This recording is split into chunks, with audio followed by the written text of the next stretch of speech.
Hey guys, and welcome back to Mangotology. If you're new here, let me introduce myself to you. My name is Steven Mango, and I'm an ex-Scientologist that works here on YouTube to expose Scientology. So if you want to stay up to date on all my videos, please make sure to go down below, hit that red subscribe button, as well as turn on your post notifications by tapping on the bell icon, and that'll send you an alert whenever I release a new video exposing Scientology. Now, I know it's been several weeks now since I've released a video here on Mangotology, or even on any of my YouTube channels. I have 3 channels here, and I've been completely gone from posting, from filming, and this is my job, so I basically haven't been working over the last couple of weeks. And I've been getting a lot of concerned messages from a lot of you guys after my last video, which was about my mental health. So this is basically sort of like an update video, but it also ties into Scientology's stance on psychiatry. This also relates to the waking up process and sorting out the brainwashing and the mind control that one inevitably must face with trying to sort their thoughts from what Scientology wants you to believe. And that all ties into mental health treatment, and I want to fill you in on the last couple weeks. I'm kind of belonging to like a new spiritual program, I guess, that I'll tell you guys a little bit more about as well, and my experience and my first experience with psychiatry and finding a therapist, and I'm just giving you guys a little bit of a preview of what to expect in this video. So let's just kind of get right on into it. So when I filmed the last video here about my mental health, again, it's linked down below on my channel if you have any curiosity to hear about what I went through, but I've been really struggling, or I was really struggling over the last, I was gonna say a couple months, but it's probably been like years almost, with just like finding myself and my purpose. And, you know, ever since I left Scientology, I've been kind of having a hard time to piece my life together, and I have some great things going for me and I have some things that haven't changed, and it's been difficult because Scientology really became a part of me. And I know a lot of people, I don't want to speak for everyone, but I know a lot of people sometimes they either grow up in Scientology, their family members used to be involved, and it's not like it was their choice or something that they really believed in. But for me, I joined Scientology and I signed on the dotted line because it was something that really resonated really strongly with me. So losing Scientology was a really big loss. It was almost like a grieving process when I realized how toxic and bad Scientology was, not just for me, but just as a organization and as a cult. And I struggling with my mental health, and it's something that I've been struggling with even when I was younger as a teenager, when my family wouldn't, you know, say get me proper treatment to see like a psychiatrist or talk to a therapist, because I was in the closet. I had no one that I felt like I could relate to or actually talk to. And my family comes from the sort of mentality that, you know, you just have to put on a tough face and smile and get back and be a strong person when you're facing a hard time, for example, or you're struggling with depression. And sometimes it's not just as easy as like waking up and getting out of bed. Like I've been in this bed probably for like literally years of my life, probably, for the times that you guys don't see me smiling happy here on YouTube. And I never got the help when I was a teenager. So when I actually discovered Scientology, it filled something in me and in my life that I never had. I never had people who like believed in me, who showed me love, kindness. This is all like love bombing. It's all a technique. It wasn't real, but to me as an 18-year-old kid who was so lost without having anything in the world, I had no friends, I just didn't have family, I didn't have people who believed in me, and all these people actually did, and made me feel like, hey, like you're not crazy, you're not mental, you don't have anxiety, it's just this reactive mind that we're going to help you get rid of. So my passionate deep study into Scientology was to really try to fix myself, not only mentally but on a spiritual side, and losing that spirituality was something that was also very hard for me. So I've been having these dark thoughts, or I was, especially when I was making that video. I think I was just kind of like acting out, and I was being very self-destructive, and I was just not taking care of myself, especially when I was making that last video. I just wasn't treating anyone kindly, and I just feel like I was on just like a very dark downward spiral. And the reason I ultimately decided to see a psychiatrist, and I'm going to tell you guys what actually happened, because it wasn't actually a good experience, but after posting the video I was getting hundreds and hundreds of emails, and I started really realizing how powerful it is to be on YouTube, and the audience of supporters and you guys who watch me and who have been on my journey with me for the last like 5 years or so, and it's really powerful. But also on the flip side, besides all the wonderful messages and not feeling so alone, I was getting people telling me that I'm possessed. I'm under some sort of demonic possession or spell. I had people telling me that I need to take all these different supplements and herbs, and I need to get an exorcism, and just like all these different sort of mixed ways to kind of handle the different stress and anxiety and different things I've been facing. And even though I do appreciate people giving me like honest advice when it was coming from a more like medical standpoint perhaps, or from more logic, not based off of like some mystical sort of curse or psychic hex that I might be placed under, I was just like, you know what, let me actually take the first step and try to contact some mental health professionals. So I went through my insurance, and it's so difficult to find people in network and insurance that aren't charging $3,000 an hour here in LA. It's been a hard thing to find a competent mental health professional. At the beginning, because I was struggling so much, I was like honestly like basically suicidal when I was making my last video, and I just didn't feel like I had any purpose or a will to live. So I go and contact this treatment center, and it was for like an intensive outpatient mental health program. And I said, okay, I'm willing to go intensively because once a week isn't probably going to cut it when I'm like really, you know, like churning on the inside.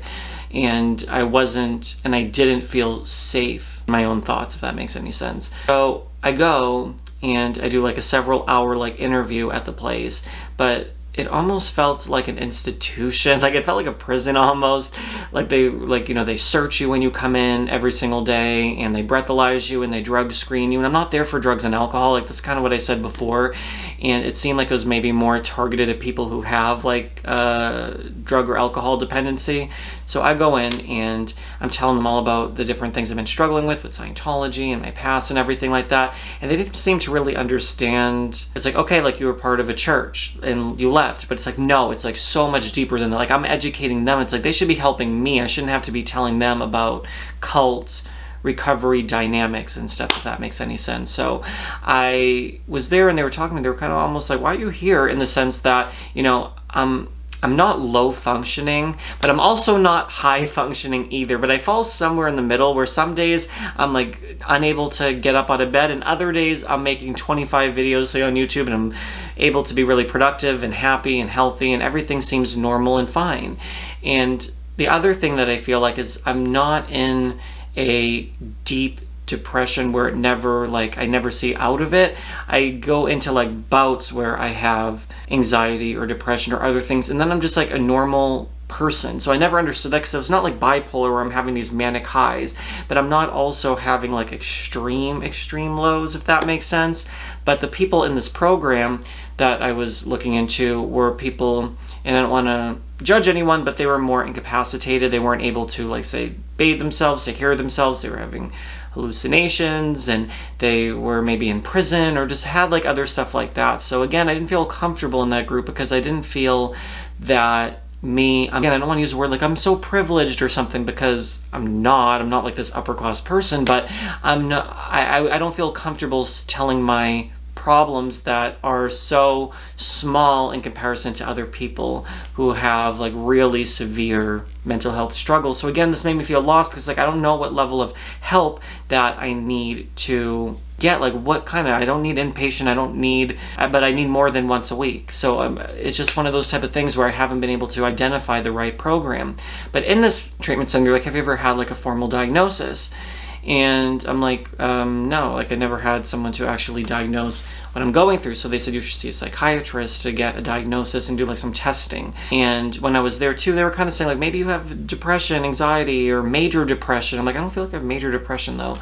So I said, let me contact a psychiatrist.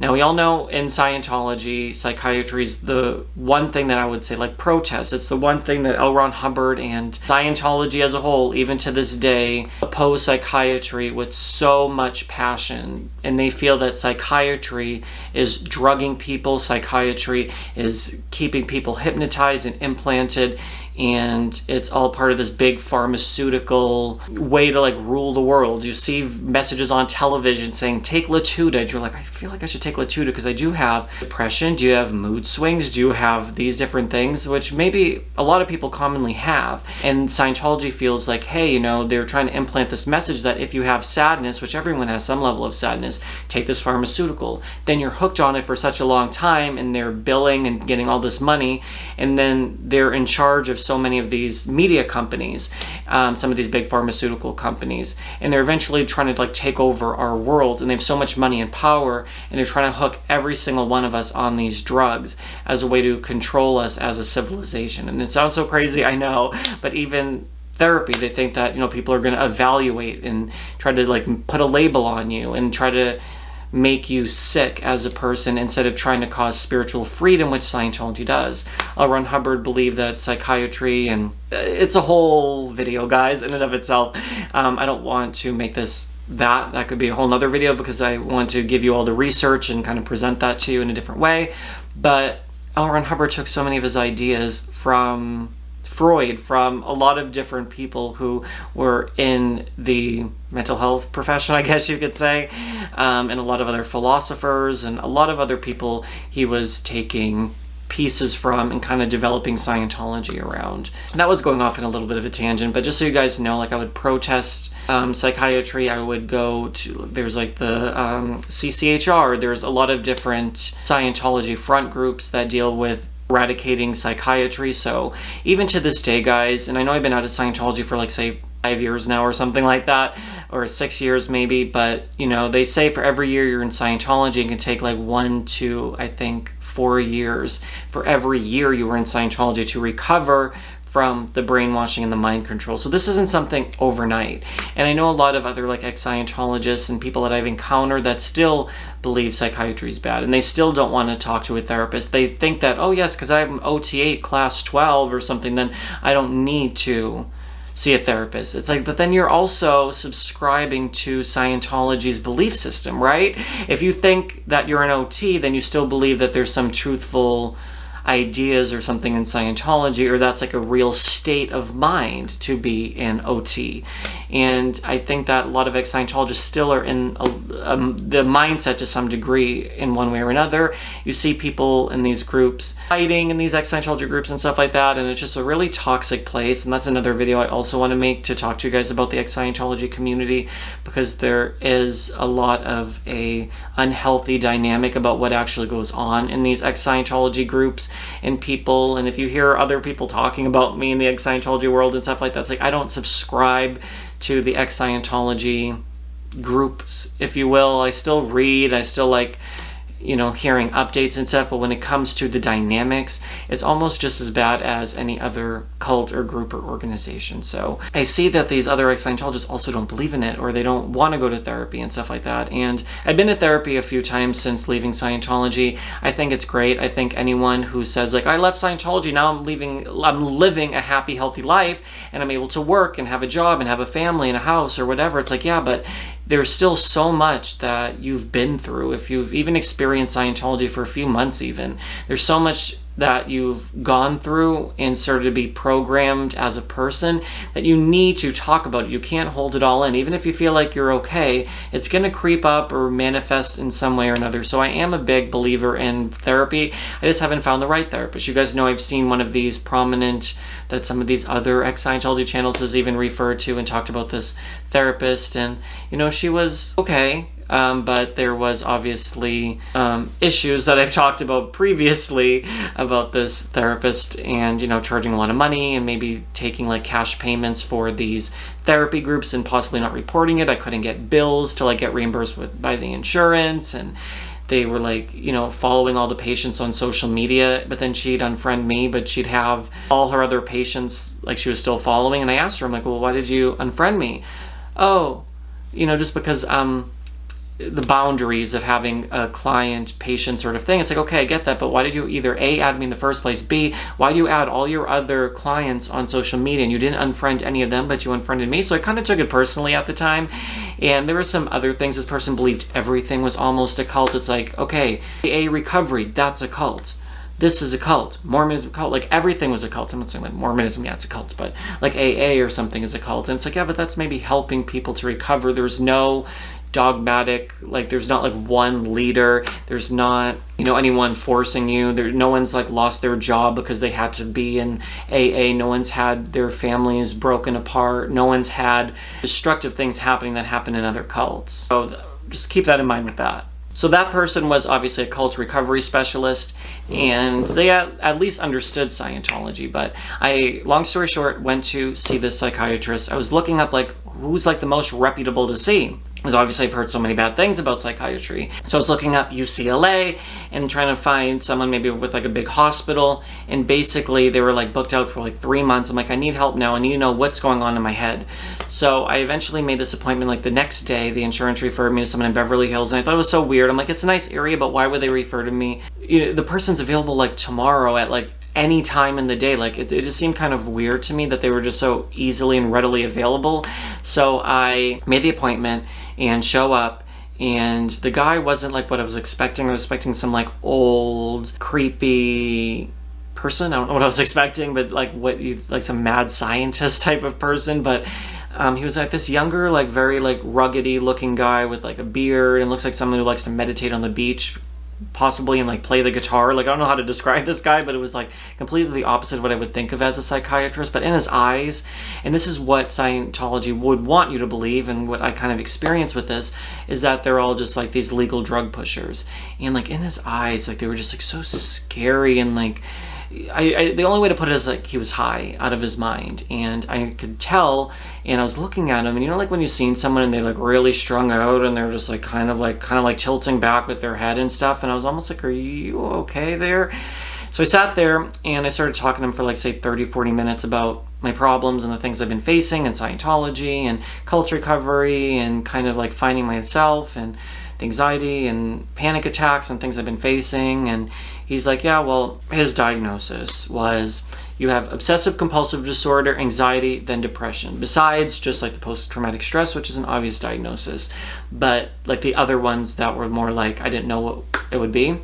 And I'm like, I don't know where he got obsessive compulsive disorder from, because I don't have any tendencies of compulsions. I don't like knock on the door 5 times before leaving the house, or wiping my feet 25 times, and if I don't do it I have an anxiety attack or something. I don't have any OCD tendencies from my understanding, so I don't know where he came up with that, but he just seemed like so drugged out the whole time, and it just gave me, again, a bad impression. So I instantly didn't trust him, because he seemed completely like spaced out. I'm like, I don't want to be like that. Like, I'm a creative person. I want to feel my feelings.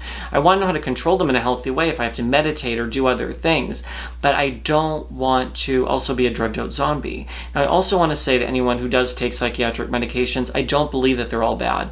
I believe that people could get help from them. I think that if you're like completely like bedridden and you need them to be able to function through the day, and you know, maybe the right pill works for someone, they have to try 45 pills before they get the right one. I totally understand that, and I think that's your choice, and I think that if you need those medicines, then go for it. If you have panic attacks every day and you need to take a medication, I think that, you know, it's something that I would be open to maybe in the future if I felt like I needed that. But right now I'm able to function and I'm okay, and I'm able to go to therapy. And he's like, you can go to therapy, it's just going to take you longer than if you take the medication. I'm like, I kind of want to do that, honestly, and like work out things. I have complex thoughts and patterns and things that I want to work out that I don't think just taking a pill will solve. I have issues with my family being codependent with me that I've had to cut them off because of their codependency issues and stuff like that. So there's things I want to work out, but just taking a pill isn't going to fix a lot of the type of problems that I'm experiencing. So I was just kind of sitting there listening, and he's like, okay, the best thing that you should do is medication. Let's put you on, Prozac. That's what he was. He's like, I want to put you on Prozac, and we'll put you on it for 6 months. You're probably going to be on it for the rest of your life. And after a while, we can start tapering you down. I'm like, well, like if you taper off of it and you take it long term, he's like, you're going to have sexual dysfunction, you're going to have this, you're going to have suicidal thoughts, blah, blah. It's like, he's going to give me more problems than I actually have already. And I'm like, you know what? I don't want to take anything long term. I don't feel like I need to take an antidepressant, because I don't think that that's the right thing that I need. And I think that I want to explore some other options or something else maybe, because I don't want to be on something and have to taper off of it. Nothing addictive. So he's like, let's put you on like Xanax or Ativan. And I'm like, Xanax or Ativan? Benzodiazepines have the worst withdrawals and the worst, like people die from them, right? And taking benzodiazepines are not good. I've heard so many things about them. Like, I'm not taking a benzodiazepine. And he's like, well, we can put you on, and he's just like rattling off all these different medications, one after the next after the next. Like, he was just like listing them. Like, this guy's either getting a kickback or something. It's like, basically, I almost had the idea of what I believed in Scientology. It was almost like when you see it, it's like the thought instantly is like, this guy's bad. Like, basically what Scientology like programmed me to think. The second I started seeing some of the signs in his office, it triggered the Scientology thoughts. And it's such a dangerous thing when you think about it, that you're almost like still controlled all these years later. So I'm like, I want to get to a therapist and talk about what's going on. So after some research, I found this guy, and he seemed kind of more like holistic and kind of cool, and he's been practicing for a while, and he lived nearby in network with insurance, could see me like the next few days. I'm like, sign me up. So I've been going to him. I've seen him probably for like 12 sessions now, which is kind of a lot if you think about it. It's at least 3 months of therapy that I've done in the last like few weeks, and I've been going several times. Maybe I've gone to more sessions. I don't even really know, but he has like workbooks for me to do, and he's been recommending books, and he's shown me YouTube videos, and he's like really proactive in trying to help me. And I again don't think that he knows me well enough to really diagnose me. He thinks I have some form of a personality disorder, like maybe like 2 of them. And I'm like, okay, I can kind of see maybe it is a personality disorder that I have, because I do have issues with relationships in my life, like not marriage, but just like with friendships or getting along with other people, and being kind of in like a victim role in different situations of bad things happening to me. So I'm like, I can kind of see that, and that the anxiety, depression, and other things are also kind of like a side effect of the personality disorder. So I think that that is kind of like a pretty accurate assessment. But he's like, when you were in Scientology, and he's like, this is kind of part of your personality disorder, where you're like idealize Scientology, and then like basically quickly, you know, you hate it. So you go from loving it to hating it. And I'm like, no, like that's not the case. And this is why when people aren't cult recovery experts, they don't get it. You don't go from one day loving something to hating something. That makes me seem like kind of crazy in the head. I went from like years of like, I love it. Oh, here's an out point, but then it's great again.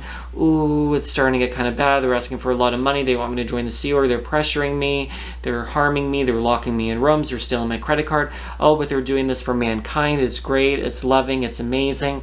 And then eventually it went down to obviously realizing it was a scam, but it was like a waking up process. My eyes were closed or had blinders on. This wasn't something where I had like a hot and cold relationship like overnight with Scientology. So again, I still don't feel like anyone is understanding, and I don't believe I'm terminally unique. I don't feel like anyone gets it that I've experienced yet. I still think he's great for a lot of the issues I've been going through. Like, I only have to talk like a little bit of a situation about my life, and he's kind of like, okay, this is the problem. Normally I would gravitate to someone who's more emotional, empathetic, and someone who wants to like really kind of like nurture me when I'm having problems. But he's more like no BS, and kind of like, this is the issue, this is how you can kind of fix it, these are the thoughts that you're like kind of stuck in a pattern with, this is an old belief system, this is Scientology, and kind of helping me work out different things, which I think is great. And I think he's kind of more like being more like putting yourself more in the driver's seat than being kind of like, oh, like sorry that this happened to you, which I've kind of experienced more in the past with therapy. So I'm kind of, you know, just going along. I have a session tomorrow, and I'm going to give it a really great shot. I just keep going over and over, and eventually if I want to talk more about Scientology recovery, I'll find someone who can kind of address that when maybe my finances are in the place to do that or something. But I've, you know, was struggling for a really long time, and now I'm starting to realize like I can get some help, and I think that's great. The second part of like me finding my spirituality, which I kind of hinted at the beginning, I'm not going to say what it is yet, because I did post about it a little bit on Facebook, and I think maybe I took the post down, I don't remember, but I was getting people who were sending me, again, I'm friends with a lot of people who used to be in Scientology or cults or other religions, or who are like very anti-religion, atheists, and there's nothing wrong with being atheist, but I'm just saying people who don't have any faith belief right now. I'm such a spiritual person that I do believe in a bigger, greater power than myself. I do believe in a godlike force out there, but I don't really know what it is yet or what my spirituality is, but I've been so void of it, and I think that's why I've been feeling so lost and empty. So there's this group, or a religion rather, that is very popular in pop culture, let's say it like that, and it used to be in the media and like a lot of stuff. And I actually did take a couple of classes with one of my friends maybe like 10 years ago before Scientology, because I heard about it on TV and stuff like that or whatever, and didn't do it again for a while. Then recently, I don't know what just kind of like clicked. I'm like, oh yes, like I remember about this religious group or spiritual group or program, I guess you can say. So I signed up for a 10-week course, and I pay, you know, $50. It's, again, it sounds like Scientology. $50 is like the common price, but I'm paying like $50, and you pay like a donation, like you donate $50 a month, and you can get unlimited classes. You go to workshops, seminars, you can go to this place and get spiritual training, I guess you can say. But it's not cult-like to me, but other people are like, oh yeah, it's controversial in the past, or it's not really the philosophy at this place that I'm going to is two separate things. And people are coming up with all these different theories and stuff like that, and I've done my research on it. I don't believe it's a cult. What it really boils down to, any like major religion is going to have some form of like controversy and stuff like that, as long as they're not taking all your time, all your money. They're trying to make you think a certain way, believe a certain way. You guys know what the characteristics of a cult are. I don't believe that this group or spiritual program is. I've been kind of studying it, and it's giving me a lot of purpose and fulfillment and calmness and peace, and I'm starting to be less reactive in my thoughts, and it's actually been really great. I want to explore it. If nothing comes of it, nothing comes of it. If after a few weeks or a few months it starts to change and I see something bad or something I don't like, I don't have to be involved, you know? But right now, I'm starting just to explore different religions and philosophies and other things, and this might not be my forever religion or belief. If not, then it's at least something to put in the toolbox, and then maybe I study Judaism, or maybe I become an Episcopal like my husband, or whatever. Like, I'll eventually figure out different things, but right now it's helping me and it's giving me faith and enjoyment, so I'm going to go along with it, and I'll keep you guys posted on what it is later on, but I don't want to say anything yet until I kind of explore it and see and make up my own mind, because I'm still learning about it. So that's what I have to say about that. And I just wanted this to be the first video before like coming back and doing more like exposés on Scientology and stuff, because I wanted to kind of fill you guys in on this like side of my life, and it's something important. Like, I want to be this activist and like going out there and fighting battles and taking down Scientology, and I love doing that. But on the other hand, I'm a real person. I have feelings, and I want you guys to see the real side of me too. And I know a lot of others online who do this sort of work exposing Scientology don't show this side of themselves. They just act like they're so tough and brave and everything's, you know, screw them, F Scientology. And it's like, yeah, great, but, you know, doesn't it affect you like on an emotional level? Like, don't you have feelings around it too? And I like to share that with you guys and make this like my little video diary too. I'm going to be coming back. I have more videos. I want to post every day, every other day. I'm not going to try to take any like long extended breaks like this again. This is my job. This is my passion. This is a lot to me. This is my way of expressing myself. And I thank all of you guys who subscribe to me and come along this journey with me. And I'm sure you guys have seen the ups and downs in my life over the last couple of years, exposing and coming to terms with what happened to me in Scientology. And I'm happy to have all you guys here with me.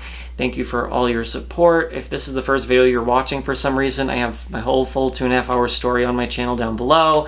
You can watch all my videos exposing Scientology, but it's important for you guys to see, you know, and I want other people to also feel inspired too. Like, if you left a cult or if you left a dangerous group or relationship, you can get help. Like, don't let others or your past beliefs stop you from getting help.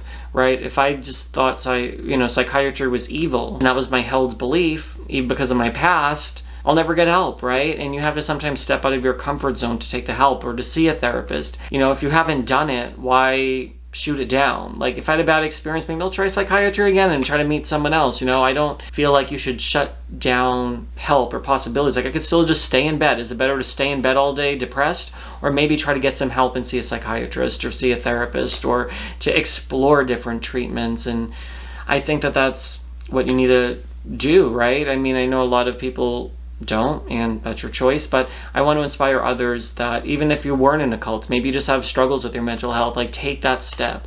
It's hard. It took me years to do it, and this is why I wanted to share this. It's not easy. This isn't something, you know, it's embarrassing to have to sometimes talk about, but I want you guys to know, like, it's okay. Like, there's nothing wrong with getting help if you're struggling. So Thank you guys so much for watching my video. Stay tuned for more. Subscribe down below. Turn on your post notifications. Leave a comment down below. I miss hearing from you guys. I'm sorry if I didn't get back to all your emails and everything. I do love reading them. If you ever just want to share your thoughts or your story or other things, it does help me, and I do enjoy hearing from you guys. So don't be shy to reach out to me.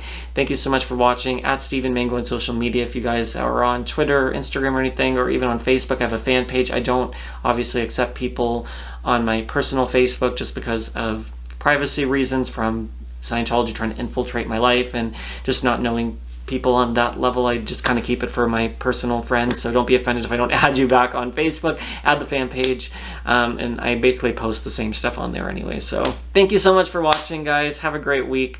I will be back tomorrow. I'm happy to kind of come to you guys in a little bit better spirits and to show you guys that I am getting treatment. I'm getting better, I think, and I will keep you guys posted on my journey. But anyways, guys, Scientology, I am not done with you. We have more videos coming. I will see you possibly tomorrow or over the weekend. If not, have a great weekend, and I'll see you guys on my next one. Bye, guys.